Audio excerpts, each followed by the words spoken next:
ओम शांति। ओम शांति। आज की तारीख है 14 मई 2024। साकार महावाक्य। बाबा कहते, मीठे बच्चे आत्म अभिमानी बनो। आत्म अभिमानी बनो। मैं आत्मा हूं, शरीर नहीं। मैं आत्मा हूं, शरीर नहीं। यह है पहला पाठ।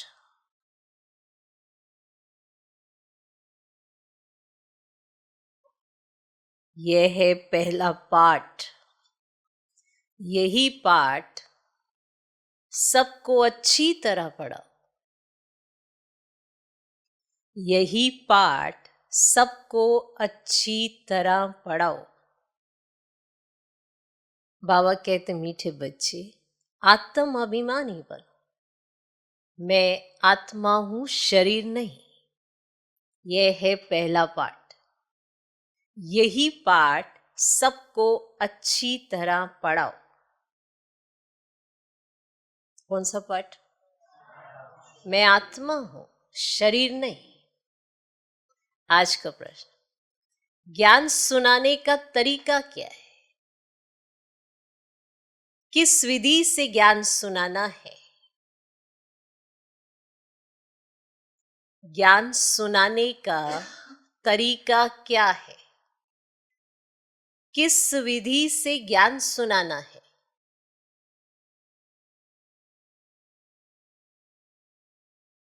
ज्ञान सुनाने का तरीका क्या है? किस विधि से ज्ञान सुनाना है?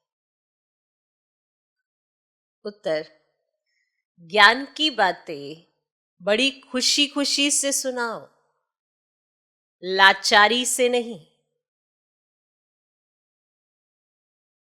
ज्ञान की बातें बड़ी खुशी खुशी से सुनाओ, लाचारी से नहीं। तुम आपस में बैठकर ज्ञान की चर्चा करो। तुम आपस में बैठकर ज्ञान की चर्चा करो। ज्ञान का मनन चिंतन करो। ज्ञान का मनन चिंतन करो, फिर किसी को सुनाओ। फिर किसी को सुनाओ। अपने को आत्मा समझकर फिर आत्मा को सुनाएंगे तो सुनने वाले को भी खुशी होगी। अपने को आत्मा समझकर फिर आत्मा को सुनाएंगे तो सुनने वाले को भी खुशी होगी। ज्ञान सुनाने का तरीका क्या है? किस विधि से ज्ञान सुनाना है? उत्तर, ज्ञान की बातें बड़ी खुशी खुशी से सुनाओ, लाचारी से नहीं। तुम आपस में बैठकर ज्ञान की चर्चा करो, ज्ञान का मनन चिंतन करो, फिर किसी को सुनाओ। अपने को आत्मा समझकर फिर आत्मा को सुनाएंगे तो सुनने वाले को भी खुशी होगी। तो तरीका समझ आ गया, विधि समझ आ गई, ऐसे करना है। अब ज्ञान सुनाना है तो ऐसे करना है। तो बाप की बात को याद रखना है कि ज्ञान कैसे सुनाना है, किस विधि से सुनाना है, फिर सफलता मिलेगी। ये लाचारी ज्ञान नहीं देना है। अब आया है कोई, देना पड़ेगा, सुनाना पड़ेगा, ये लाचारीपना है। माना अपने को देह समझकर देह को ज्ञान देंगे तो कौन सा समझ में आ जाएगा? फिर कहीं किसी को कुछ समझ ही नहीं आता है। पर अपने को भी तो इस बात का नशा दिलाना, ये कितना ऊंचा ज्ञान है, कितना ऊंचा ज्ञान है। एक जन्म की बात नहीं है, कई जन्मों की बात है। उसका हिसाब बनाना है, उसके लिए प्रारब्ध बनानी है। सोचो, एक जन्म में कोई अच्छे कर्म करता है तो अगले जन्म में पाता है ना उसका फल, और उस जन्म में भी पाता है। पर यहाँ तो जन्मों जन्मों की बात हो रही है कि श्रेष्ठ ते श्रेष्ठ प्रारब्ध मिले, तो इस ज्ञान का महत्व समझेंगे तो एक दूसरे को समझा सकेंगे। इसीलिए बाबा बार बार कहते हैं जो तुम हो वो समझो ना, फिर जो सामने वाले को भी देखो वो जो है वो देखकर ज्ञान सुना। कि ज्ञान तो आत्मा को चाहिए, शरीर को थोड़े। आत्मा को ज्ञान चाहिए, समझ आत्मा को चाहिए। अगर आत्मा को समझ आ गया तो मन बुद्धि संस्कार ऑटोमेटिकली श्रेष्ठ कर्म करेंगे।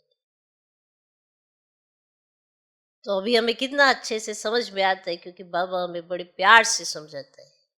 तो उसी प्यार से फिर दूसरों को सुना, उनको भी समझाओ। बाबा प्यार से समझाता है ना, कितना धैर्य रखता है। एक ही बात पर आपको बार बार समझाता है, कितना धैर्य रखता है ना। तो धैर्यता ही सीख ले भगवान से। तो ये लाचारी पर नहीं चाहिए, लाचारी ज्ञान देने वाली बात नहीं है। ओके, ओम शांति। बाप कहते हैं आत्म अभिमानी व देही अभिमानी हो बैठो, क्योंकि आत्मा में ही अच्छे व बुरे संस्कार भरे जाते हैं। सबका असर आत्मा पर होता है। आत्मा को ही पतित कहा जाता है, पतित आत्मा कहा जाता है, तो जरूर जीव आत्मा ही होगी। आत्मा शरीर के साथ ही होगी। पहली पहली बात बाप कहते हैं आत्मा होकर बैठो। पहली पहली बात क्या कहते हैं? आत्मा होकर बैठो। किसने कहा है? बाबा ने कहा ना बच्चे ऐसे बैठो। पहली पहली बात कहते हैं आत्मा होकर बैठो। अपने को शरीर नहीं आत्मा समझ बैठो। आत्मा ही इन ऑर्गन्स को चलाती है। घड़ी घड़ी अपने को आत्मा समझने से परमात्मा याद आएगा। अगर देह याद आई तो देह का बाप याद आएगा। इसीलिए बाप कहते आत्म अभिमानी बनो। बाप पढ़ा रहे हैं। यह है पहला पाठ। तुम आत्मा विनाशी हो, शरीर विनाशी है। हम आत्मा है, ये पहला शब्द याद नहीं करेंगे तो कच्चे पड़ जाएंगे।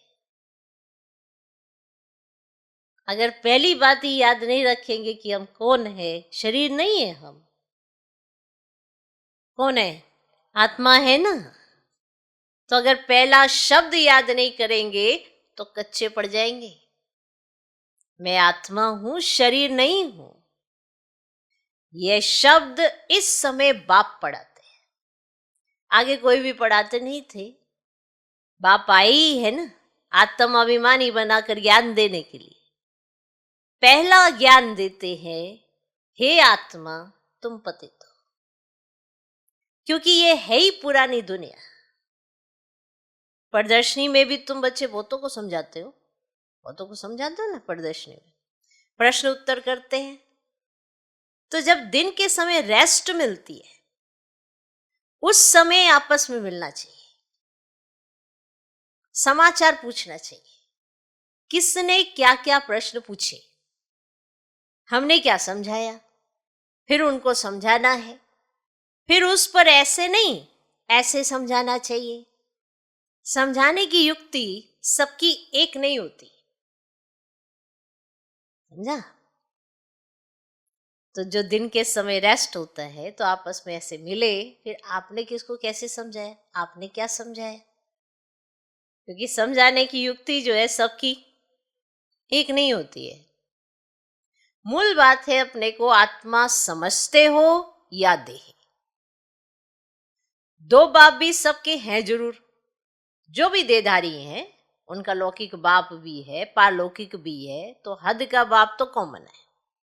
यहां तुमको मिला है बेहद का बाप। वे हम आत्माओं को बैठ समझाते हैं। वे एक ही बाप भी है, टीचर भी है, गुरु भी है। ये पक्का कर देना चाहिए। जब तुम किसको समझाते हो, जो जो तुमसे प्रश्न पूछते हैं उस पर आपस में बैठना चाहिए। जो होशियार हैं उनको भी बैठना चाहिए, ना आपस में ऐसे बैठकर रुड़ियान करो क्या समझाया कैसे समझाया। तो जो होशियार है उनको भी साथ में बैठ जाना चाहिए। तुमको टाइम मिलता है दिन के समय? मिलता है नहीं मिलता?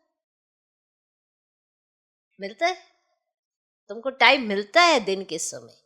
ऐसा नहीं कि भोजन खाते हैं इसलिए नींद का नशा आए, जैसे ही भोजन अंदर गया और नींद का नशा आ गया। ऐसे नहीं, टाइम तो मिलता है ना। जो बहुत खाना खाते हैं उनको नींद का आलस्य आता है ना, हर समय वो नींद में ही रहते हैं। ऐसा क्या माना नींद कभी पूरी नहीं होती?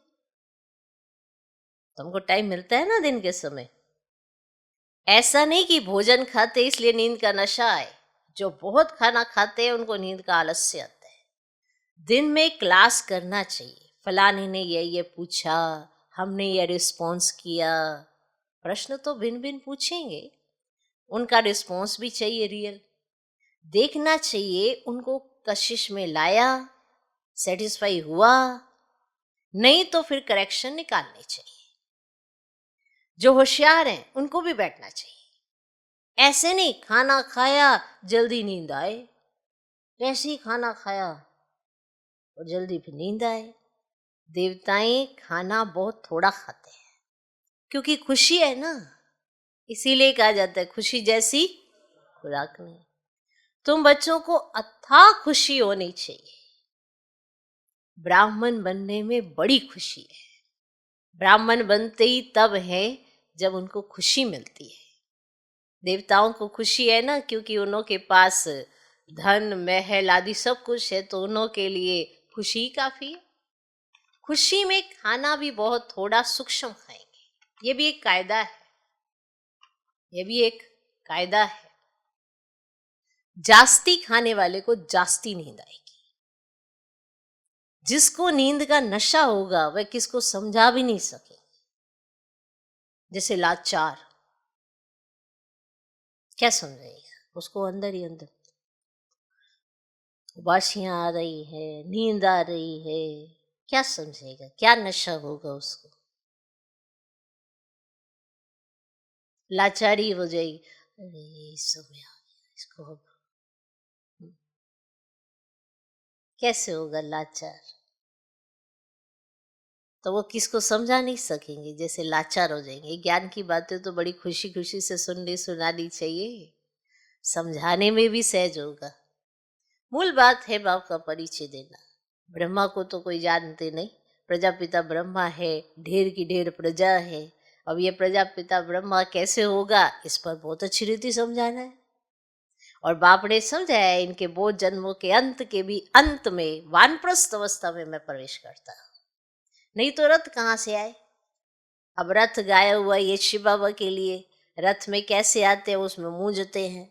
अब रथ तो जरूर चाहिए। अब श्री कृष्ण तो हो ना सके तो जरूर ब्रह्मा द्वारा समझाएंगे, और ऊपर से तो नहीं बोलेंगे। अच्छा ब्रह्मा कहाँ से आया? तो बाप ने सुनाया है ना कि मैं इनमें प्रवेश करता हूँ, जिसने पूरे 84 जन्म लिए। और ये खुद नहीं जानते, मैं सुनाता हूँ।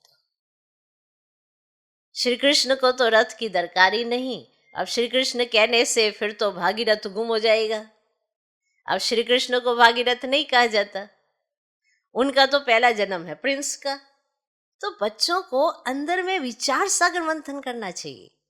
अब ये तो बच्चे जानते हैं, वे बातें तो नहीं है जो शास्त्रों में लिख दी है। और बाकी ये तो ठीक है, विचार सागर मंथन किया हुआ कलश लक्ष्मी को दिया है, उसने फिर औरों को अमृत पिलाया, तब स्वर्ग के गेट खुले। परंतु परम पिता परमात्मा को तो विचार सागर मंथन करने की दरकार ही नहीं।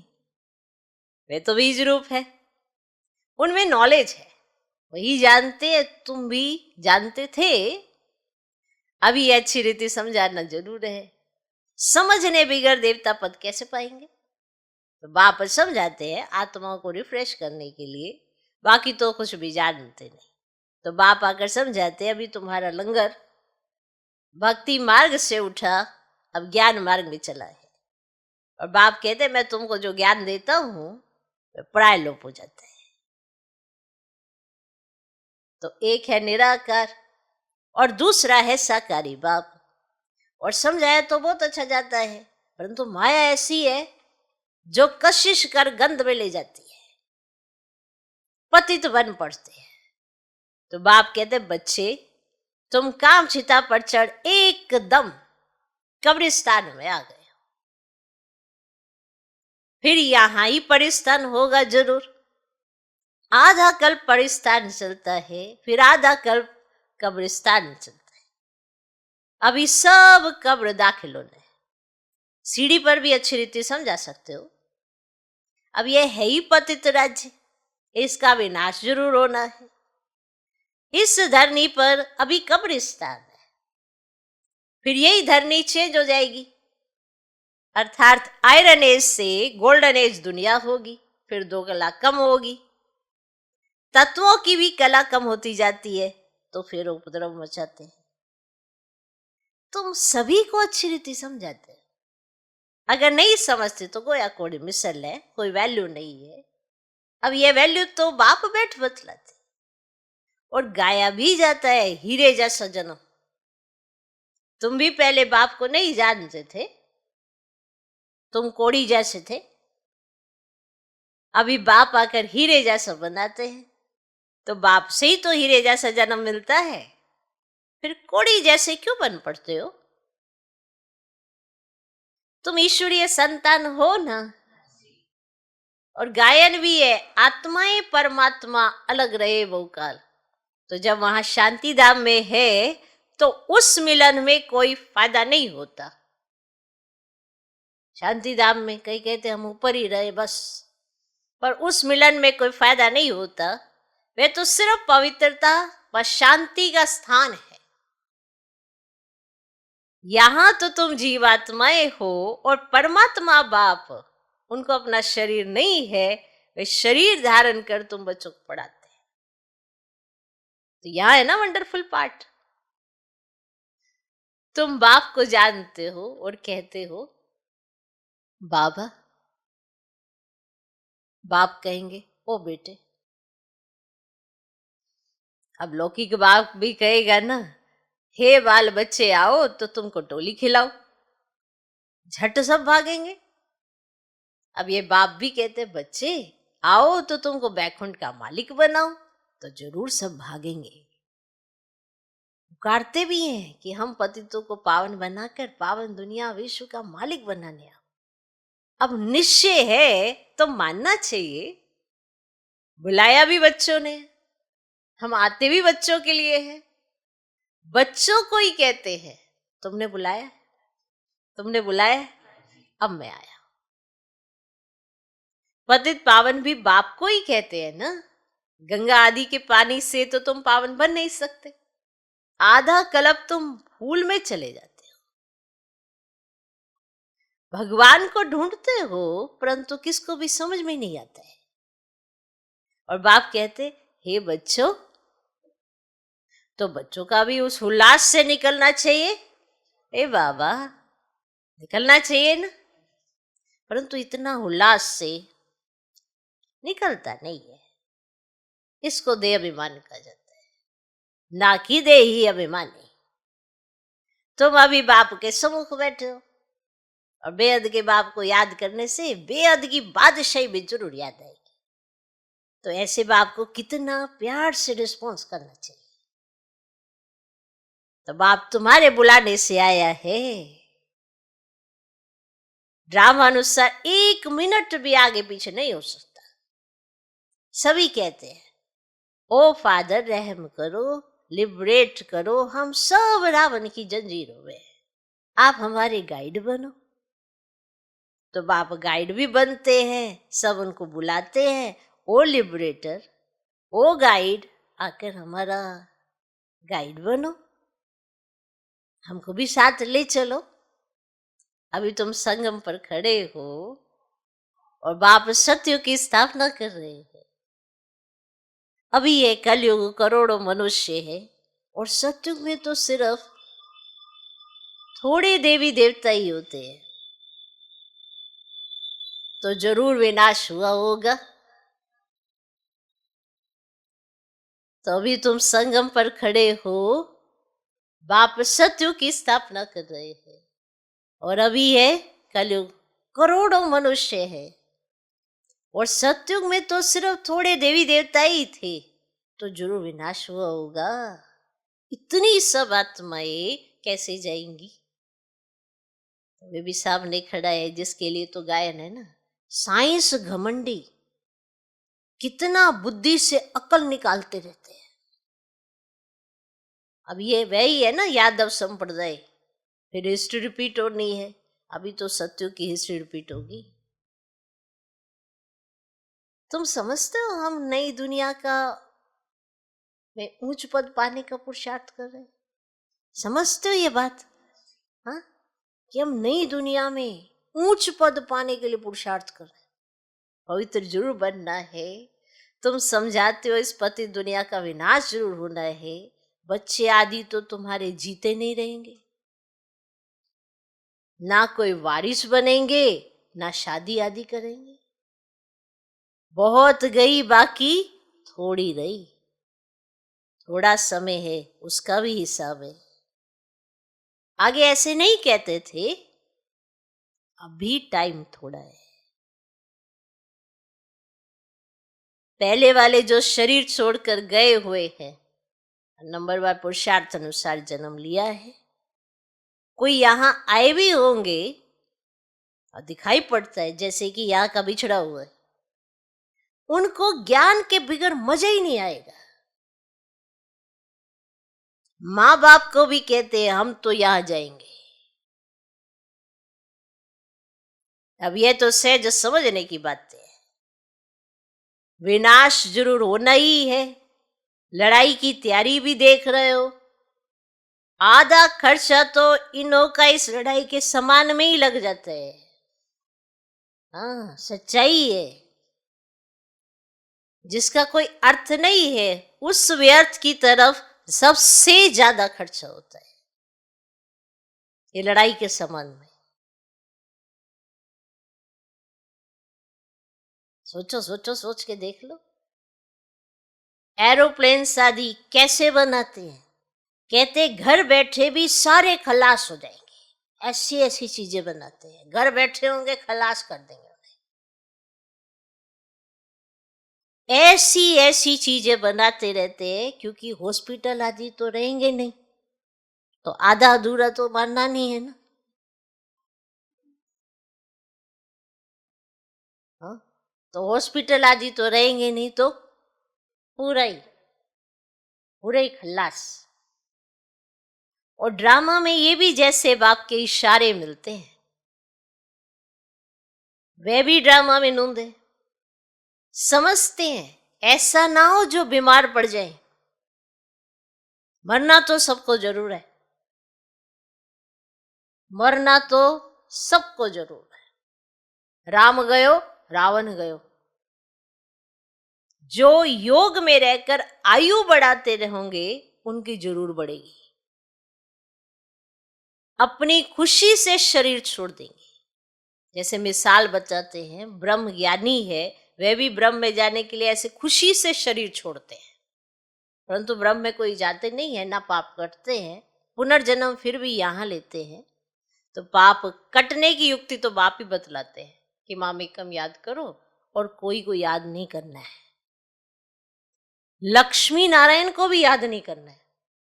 कहीं सोचो मैं लक्ष्मी नारायण को याद करता रहूंगा तो मेरे पाप कट जाएंगे, इनको भी याद नहीं करना है।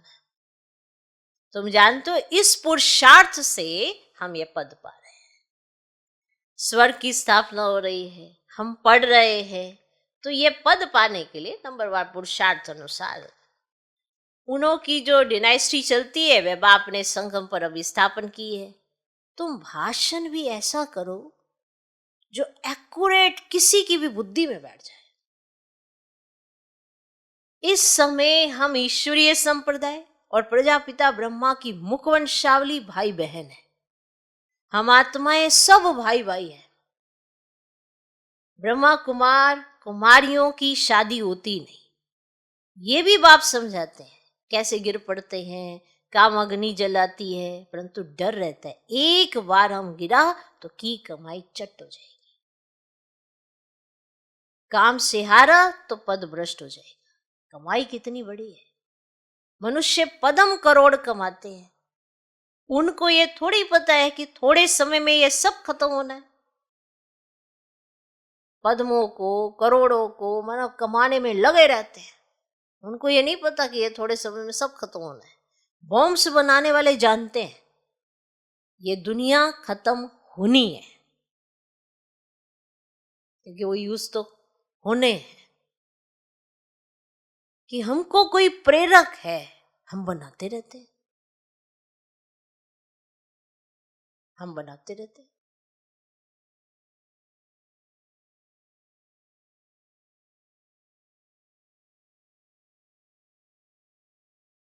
अच्छा, मीठे मीठे सिकिलधे बच्चों प्रति माता पिता बाप दादा का याद प्यार गुड मॉर्निंग। रूहानी बाप की रूहानी बच्चों को नमस्ते।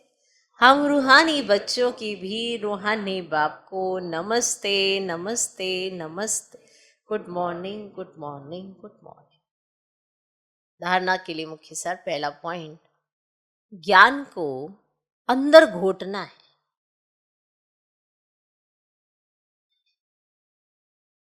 ज्ञान को अंदर घोटना है, अर्थात विचार सागर मंथन करना है। मैंने ऐसा नहीं कि सुना और बस भूल गए। घोटो अंदर, विचार करो जो भगवान ने कहा है, हर बात में विचार करो। ज्ञान को अंदर घोटना है, अर्थात विचार सागर मंथन करना है। ज्ञान की आपस में रूढ़ियान कर फिर दूसरों को समझाना है। ज्ञान की आपस में रूढ़ियान कर फिर दूसरों को समझाना है।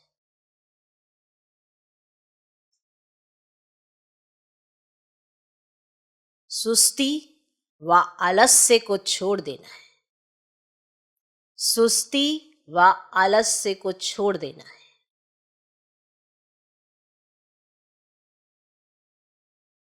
ज्ञान को अंदर घोटना है, अर्थात विचार सागर मंथन करना है। ज्ञान की आपस में रूढ़ियान कर फिर दूसरों को समझाना है। सुस्ती व आलस्य को छोड़ देना है। दूसरा पॉइंट, देही अभिमानी बन बड़े उल्लास से बाप को याद करना है। देही अभिमानी बन बड़े उल्लास से बाप को याद करना है।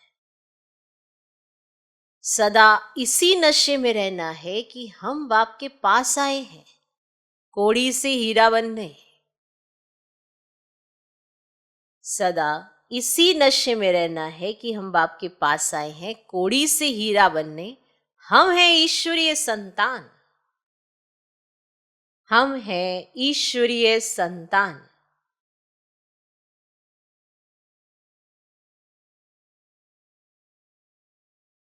आज का वरदान, ज्ञान सूर्य ज्ञान चंद्रमा के साथ साथी बन रात को दिन बनाने वाले रूहानी ज्ञान सितारे भव।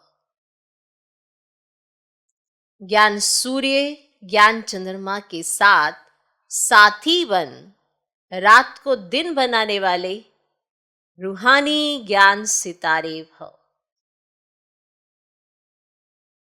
जैसे वे सितारे रात में प्रकट होते हैं, ऐसे आप रूहानी ज्ञान सितारे, चमकते हुए सितारे भी ब्रह्मा की रात में प्रकट होते हो। वे सितारे रात को दिन नहीं बनाते, लेकिन आप ज्ञान सूर्य ज्ञान चंद्रमा के साथ साथी बन रात को दिन बनाते हो। वे आकाश के सितारे हैं, आप धरती के सितारे हो। वे प्रकृति की सत्ता है, आप परमात्म सितारे हो। जैसे प्रकृति के तारामंडल में अनेक प्रकार के सितारे चमकते हुए दिखाई देते हैं, ऐसे आप परमात्म तारामंडल में चमकते हुए रूहानी सितारे हो। वाह, याद रहेगा कि आप कौन हो। ना ऊंचा स्वमान है, सब कुछ कितना ऊंचा ऊंचा भगवान ने दिया है। अब ये मानना, सोचना और चलना, फिर उसका मंथन करना, फिर नशा चढ़ेगा। आज का स्लोगन, सेवा का चांस मिलना सबको नहीं मिलता, पर जिसको मिलता है उसका मतलब है, अर्थात दुआओं से झोली भरना। सेवा का चांस मिलना, कई बार सेवाओं से कहीं जी चुराते रहते हैं। सेवा दिख रही होती है पर जी चुराते हैं। नहीं, अभी नहीं मेरे को सेवा करनी, क्या सारी सेवा मैं ही करता रहूं, क्या सारी सेवाओं के लिए मुझे ही याद करते रहते हैं। ये भी चांस की बात होती है। फिर एक ऐसा समय आता है आप करना तो चाहते हैं पर कर नहीं पाते, और जब आप कर सकते हैं तो आप आलस्य, अलबेलेपन के कारण जी चुराते हैं। तो जिसको सेवा का चांस मिलता है उसके पास कितनी दुआएं होंगी, और ऐसी चांसलर आत्मा स्वयं सेवा के पास ऑटोमेटिकली पहुंच जाती है और उसे खुशी होती है। और ये जो नशा है फिर वो दूसरों से इकट्ठा भी करता जाता है, क्योंकि दूसरे भी उसको ब्लेसिंग देते रहते हैं। देखो, जब भी कोई सेवा होती है ना तो ये आत्मा प्रेजेंट हो ही जाती है, तो वो दिल से दुआ देती है, बाबा का शुक्रिया अदा करती है और दिल से उस आत्मा के प्रति भी शुक्रिया अदा करती है। भले कोई मुंह से कहे ना कहे, लेकिन ये सबको पता चल जाता है कि सेवा में साथी बनकर साथ देने वाला कौन है। भगवान तो है, लेकिन भगवान अपनी एक भुजा भेज दे तो सबके दिल से दुआ निकलती है कि नहीं निकलती। इस तरह से कि सेवा का चांस मिलना अर्थात दुआओं से झोली भरना। से सेवाओं से जी नहीं चुराना चाहिए, जी लगाना चाहिए सेवाओं में, और ये खुशी होनी चाहिए कि मुझे चांस मिला है। सेवा का चांस मिलना अर्थात दुआओं से झोली भरना। ओम शांति।